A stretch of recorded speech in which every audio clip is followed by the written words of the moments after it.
Bengaluru Visvesvaraya engineering ಕಾಲೇಜಿನ UVCE ನಿರ್ದೇಶಕರಾದ professor ಸುಭಾಶೀಶ್ Tripathi ಅವರು GTTCಗೆ ಭೇಟಿ ನೀಡಿ ತಾಂತ್ರಿಕ ಶಿಕ್ಷಣ, ಇಂಟರ್ನ್ಶಿಪ್ ಕಾರ್ಯಕ್ರಮಗಳು ಹಾಗೂ ಭವಿಷ್ಯದ ಸಹಯೋಗದ ಕುರಿತು ಚರ್ಚಿಸಿದರು.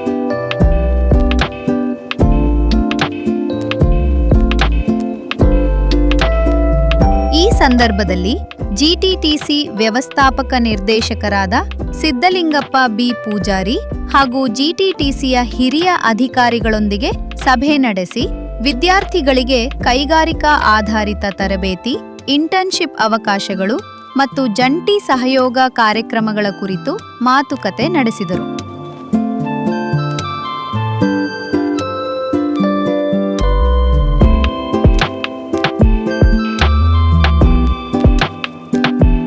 ನಂತರ ಪ್ರೊಫೆಸರ್ ತ್ರಿಪಾಠಿ ಅವರು GTTCಯ ಶಾಪ್ ಫ್ಲೋರ್ಗಳು ಹಾಗೂ ಅತ್ಯಾಧುನಿಕ ಪ್ರಯೋಗಾಲಯಗಳಿಗೆ ಭೇಟಿ ನೀಡಿ ವಿದ್ಯಾರ್ಥಿಗಳ ಪ್ರಾಯೋಗಿಕ ಕಲಿಕೆ, ತಯಾರಿಸಿದ ಎಂಜಿನಿಯರಿಂಗ್ ಕಾಂಪೊನೆಂಟ್ಗಳು ಮತ್ತು ತರಬೇತಿ ವ್ಯವಸ್ಥೆಯನ್ನು ವೀಕ್ಷಿಸಿದರು.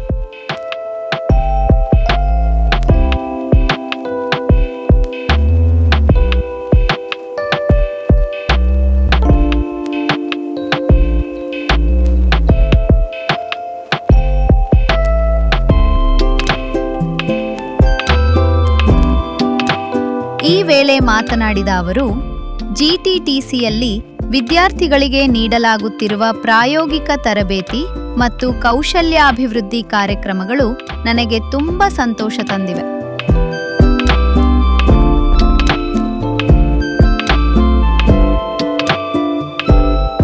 UVCE ವಿದ್ಯಾರ್ಥಿಗಳಿಗೂ ಇಂತಹ ಹ್ಯಾಂಡ್ಸ್ ಆನ್ ಎಕ್ಸ್ಪೀರಿಯನ್ಸ್ ಕಲ್ಪಿಸಲು ನಾವು ಸಹಯೋಗದ ಬಗ್ಗೆ ಚಿಂತನೆ ನಡೆಸುತ್ತಿದ್ದೇವೆ. ಜೊತೆಗೆ ಭಾರತ ಸರ್ಕಾರಕ್ಕೆ ಜಂಟಿಯಾಗಿ ಉತ್ತಮ ಕೌಶಲ್ಯಾಭಿವೃದ್ಧಿ ಕಾರ್ಯಕ್ರಮಗಳಿಗಾಗಿ ಪ್ರಸ್ತಾವನೆ ಸಲ್ಲಿಸುವ ಯೋಜನೆಯೂ ಇದೆ ಎಂದು ತಿಳಿಸಿದರು.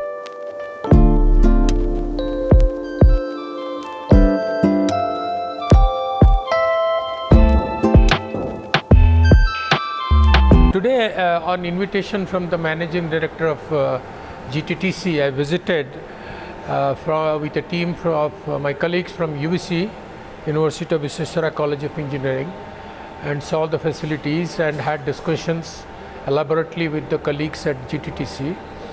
Very happy and very excited to see the facilities and the young kids taking training here and trying to make a beautiful life for them ahead. And we are also thinking of collaborating with the GTTC to make our students to come and do some hands-on practices and even go for some joint research proposals to Government of India funding agencies so that it can plow in the funds to make these centers much better. I'm really grateful that Managing Director and the team from GTTC could give their time to discuss certain things. We are going to collaborate at various levels for academic and research and outreach purposes. I wish GTTC a great success and more great contribution to the state of Karnataka in particular and to our nation in general. Thank you so much.